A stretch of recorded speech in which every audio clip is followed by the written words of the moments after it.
You will find that referrals are the easiest way to secure a team member, so please don't be shy about asking fellow landlords for direction when in need. We are fairly certain that every state has a rental housing association. Just Google your city or state, and something should pop up for you to check out.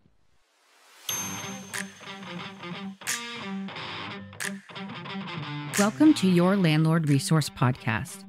Many moons ago, when I started as a landlord, I was as green as it gets. I may have had my real estate license, but I lacked confidence and the hands-on experience needed when it came to dealing with tenants, leases, maintenance, and bookkeeping. After many failed attempts, fast forward to today, Kevin and I have doubled our doors and created an organized, professionally operated rental property business. Want to go from overwhelmed to confident? If you're an ambitious landlord or maybe one in the making, join us as we provide strategies and teach actionable steps to help you reach your goals and the lifestyle you desire, all while building a streamlined and profitable rental property business. This is your Landlord Resource Podcast. Hey there, landlords. Thank you so much for joining us today. This is Kevin, and I'm here with my number one draft pick, Stacy. Wow. I'm not sure where I rank with others, but anyway.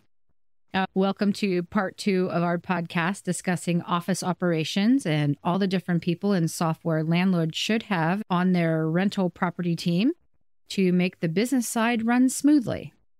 Last week, for part 1, we discussed all our maintenance contacts we lean on in the field and for site operations.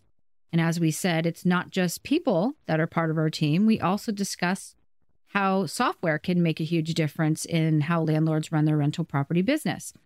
So for software, the problem is we have a variety of size buildings, and the features in some software work best for small portfolios, and some software is focused on larger portfolios. What we want is software with options that make it easy to grow with, but also one that does not break the bank in the process. We have been looking into companies that we can lean on more and wanted to let you know of a couple that we are very intrigued with. I think the best one for those just starting out would be TurboTenant. Yeah, I agree. And we do love what they have to offer landlords. Their best feature is that their basic account is free to sign up and free to maintain. They offer an interface with your tenants with rent payments and all the good stuff like tenant screening, marketing of your vacancies, and the capability of the tenants to put in maintenance requests, chat support, all for free. But for a very small amount each month, I think it comes out to around $8, you can get the premium package, which includes state-specific leases and addendums, expedited screening reports, electronic or e-signings of leases, faster marketing at approval, phone support, what else? Oh yeah, your rent deposits get deposited quicker, and you can choose which bank accounts to deposit which rents. So if you have more than one property and want the rents from each to go into a specific bank account, you have that option. You cannot beat what they offer. They are a fantastic option for landlords who are just getting their feet wet or are not in a hurry to scale and grow their portfolio. Yeah, they're also a great option for people that are on a budget. They're very cool people over there, and we really like them. For those of you looking for something with a broader range in your landlord software, we like Hemlane. What we love is that they have a really good basic package, and it includes marketing your vacancies, applications and tenant screening, document storage of your uploads, tenant communication, lease renewal notifications, online rent payments with automatic late fees, which is nice, and maintenance requests and tracking. But here's where Hemlane gets good. If you get into a situation like there's a health issue or your job has become more demanding or, life just happens, they have an option to add 24/7 maintenance management onto your package.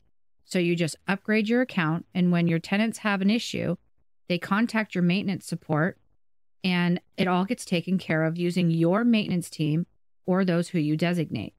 And of course, you do have to approve the work before it's performed, but it's a very cool add-on. This package also includes leases, addendums, and notices, all with e-signing capabilities. Plus, they have a discounted legal advice line if you need any consultation. And we know a lot of owners who do this, and it really works well. Anything else? Yeah, actually, this is where it gets interesting. They have a complete option that moves full management over to a local property management company that they have already vetted. These managers can do all the move-in and move-out walkthroughs, periodic inspections, manage preventative maintenance, meet prospects for showings, manage repairs when a tenant calls, deal with tenant lease violations, serve notices, everything. Sure, you're going to have to pay for it, but for someone who might need to completely hand management off for a while, or maybe they're growing their portfolio really fast and time is of the essence. I mean, the major benefit of Hemlane is that it grows with you when you want. Okay, the last and final landlord software we want to talk about is DoorLoop. In 2019, it was developed and started by landlords and property managers for other landlords and property managers. They're a global company with offices in the US and the UK. They can help you manage any property in any country in any currency. So, what do they offer? Where they do not offer the option to move over and hand off your properties to a full-time property management, they pretty much have the same features as the others, but with more options on how to integrate. What I mean by that is that electronically, you can link your Google Docs, accounting software, etc., so that you don't have to perform double entries. So for us who use QuickBooks, this software is very intriguing. It is. From a tech standpoint, for rental property software, DoorLoop is top-notch. It is extremely modern and intuitive. There are help pop-ups all through the dashboard if needed. It's fully customizable. There are reporting templates, and they are optimized for mobile devices and tablets. Their software was developed with much newer code, which allows them to integrate extremely well with other apps and companies. Where we haven't checked all of them out personally, their website says they can connect to thousands of other apps.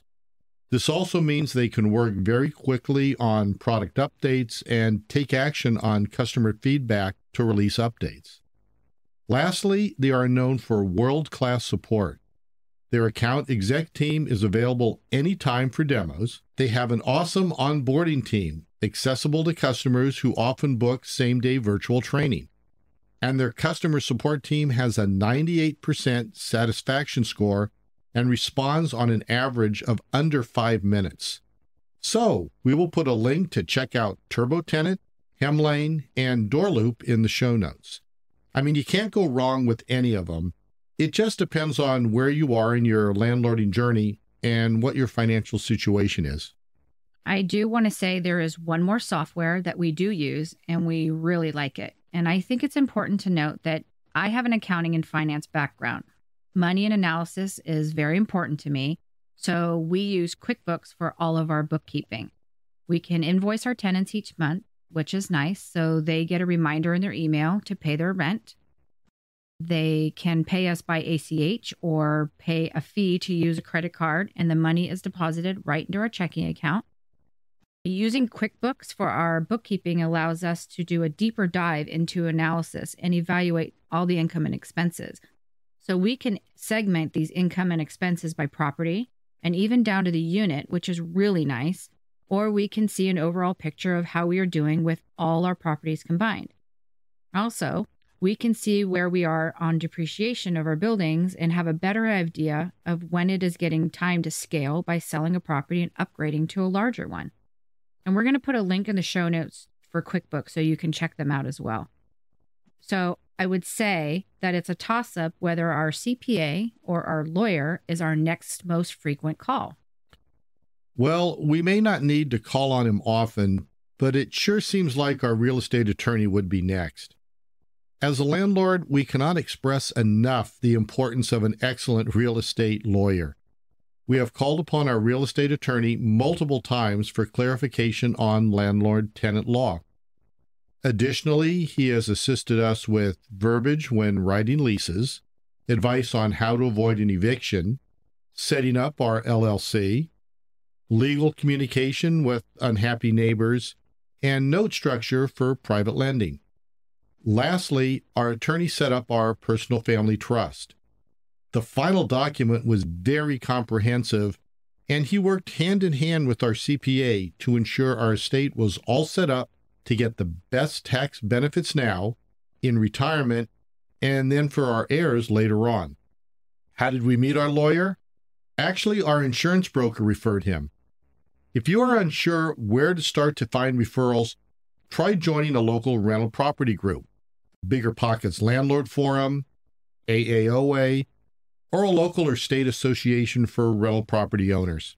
Yeah, for local groups, you can just Google rental property group and your city or the next closest large city near you. We'll put links to the American Apartment Owners Association, which is AAOA, like Kevin mentioned, and Bigger Pockets in the show notes. For example, here in California, we are members of CAA, the California Apartment Association. An annual membership awards us with endless webinars, free legal advice, California-approved leases, addendums, and notices to use for our tenants as laws change. Hello, pandemic. As well as political background information on upcoming rental housing bills. You will find that referrals are the easiest way to secure a team member, so please don't be shy about asking fellow landlords for direction when in need. We are fairly certain that every state has a rental housing association. Just Google your city or state, and something should pop up for you to check out. And I just want to kind of also mention that the California Apartment Association having that free legal advice has really helped us out a lot too, because we were able to narrow down a couple things prior to contacting our attorney, and it saved us quite a bit of money not having to go back and forth with the attorney first. Exactly. Yeah, very good point. So next up is our tax advisor, or our CPA, who specializes in real estate investments. We cannot talk about the importance of a good team without including our ever important CPA. He's our tax guru and make sure that we are setting the business up to take advantage of deductions and structure our income so our tax liability is as little as possible. And in addition, he reviews our bookkeeping to make sure we're processing everything correctly and advises us when it's time to start looking for additional investment opportunities. In the sport of landlording, this is one team member we could not do without. He's been incredible with our retirement planning by making sure that we are on the right track with all our investments, and he played a vital role when we were developing our estate planning. He and our attorney worked back and forth so that we, and someday the boys, get the best tax advantages with our family trust. And he was also really important when we were doing the 1031 exchange. He was able to advise us on when we kind of got in a little bind there. So that was great too. Very important. But beware, there are many not so great advisors out there. So if it's possible, try to find a referral from someone that you know. Interview them and ask them questions that you may know or be familiar with the answers so that you can judge if their answers are helpful or not. You know, questions like, how should we account for mileage and travel and meals when we're visiting our properties? Should we bring on family members as employees? What are the tax benefits of doing this? And some CPAs focus on just doing taxes. Some are stronger in retirement planning, and not all have extensive knowledge about investment properties. Know their focus and strengths before you start working with them. Time out for a shameless plug. But if you haven't already, check out episode 5, where we talk about the tax and other benefits of hiring your kids to work in your rental property business. Yeah, that's a good one for landlords, especially if they have young kids. We didn't take advantage of it early enough with the boys. Other questions you might have for your CPA would be, what is the best way to depreciate the property? And in case you didn't know, there are a few options there. Also, how should we account for security deposits and cash reserves? Should we take on a payroll company, or how do we file federal and state payroll taxes? What bookkeeping software do they recommend? And when it comes to questions for your tax preparer, there are no silly questions. If you do your bookkeeping correctly for your business right up front, it's going to save you both time and money in the long run. And we are not saying these guys are cheap. You definitely will need to set aside some serious reserves to bring these professionals on board. Investing in real estate is the easy part. Running the business professionally and investing in support to ensure you are legally and financially on the right path takes time, patience, and a good amount of money. So remember, reserves, reserves, reserves. We try to set aside 20 to 25% of our rents just for reserves. Okay, on to our insurance broker. Speaking of not cheap, we cannot end this podcast without talking about our insurance guys. Yeah, they're a team of brothers and they're freaking awesome. Definitely. They're a huge wealth of knowledge. We have plans to do a couple of podcasts on rental property insurance. We'll have to touch base with them and get their thoughts on the insurance companies pulling out of certain markets and how that affects rental owners.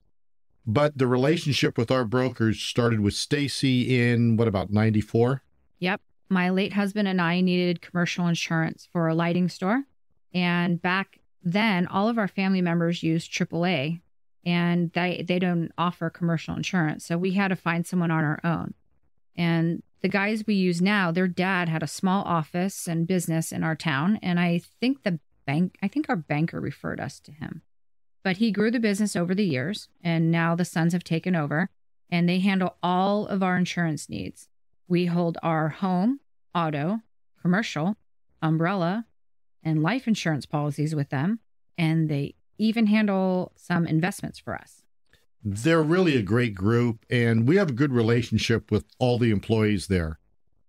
Like our attorney and CPA, they play a small part in the development of our retirement plans. So we speak to these guys fairly often. It seems like we talk to them every few weeks if we have a property to add or a car to switch out. It was because of us having a comfortable relationship with them that we found out about vacancy insurance. And I won't go into what all that is, but through a simple conversation with our broker, he recommended we add a vacancy rider onto a policy that covered a rental property that had recently become vacant and would remain vacant for the foreseeable future. So we did. And where we did not need that rider for that home, we also added a vacancy rider to our Chico house when we had it vacant during a small remodel. Boy, are we glad we did that. If you listen to the podcast, you might have heard our story how a water supply line had burst and flooded a third of the home for days. Basically, most insurance policies for single-family homes that are vacant have limitations.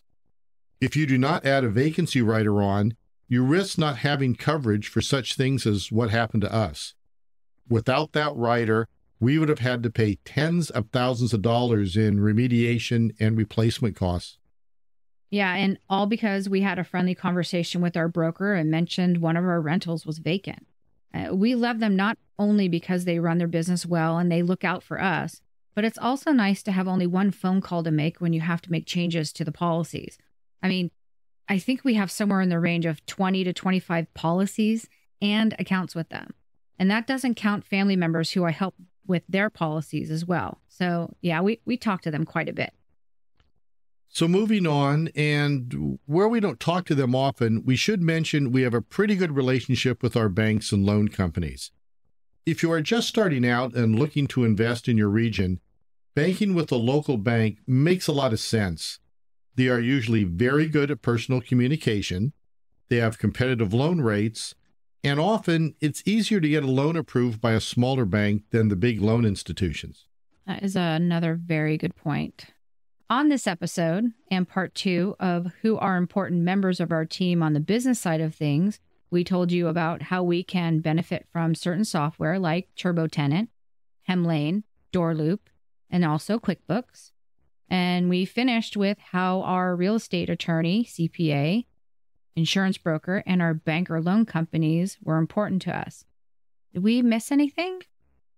Maybe only that your realtor is likely to be a great source for you to find a good property manager or find your next property investment, and maybe even hook you up with some local real estate investing groups where you might be able to socialize with other landlords and be able to find out who they use and would recommend for the above team members. As a matter of fact, when we started searching for our Idaho property, it was our realtor that put us in touch with his loan officer. And working with people who already know each other made the whole process seamless. He also invited us to join him at a local investors club meeting. We were unable to go, but we found out later they were discussing the rental market at the time and where they saw rates headed in the greater Boise area. Ooh, that's a very good catch. Yeah, well, every once in a while I can bat 1,000. Yeah, I'm sitting here twirling my hair going, Sparks. Anyway, if you missed part 1, we really encourage that you go back and give it a listen. In that episode, we talked all about who we lean on for our maintenance and field operations. But thank you for tuning in today. We really appreciate you listening. Please subscribe or follow us on your favorite podcast platform. And if you could please share our podcast with other landlords and investment property owners, we would be very grateful. It helps us to move up the charts and get recognized by other rental owners. If you want the podcast link delivered to your email each week, we have a free newsletter called Landlord Weekly that we send to our subscribers.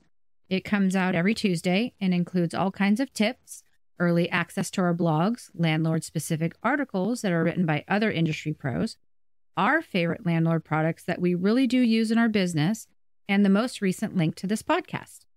You can subscribe at yourlandlordresource.com/subscribe.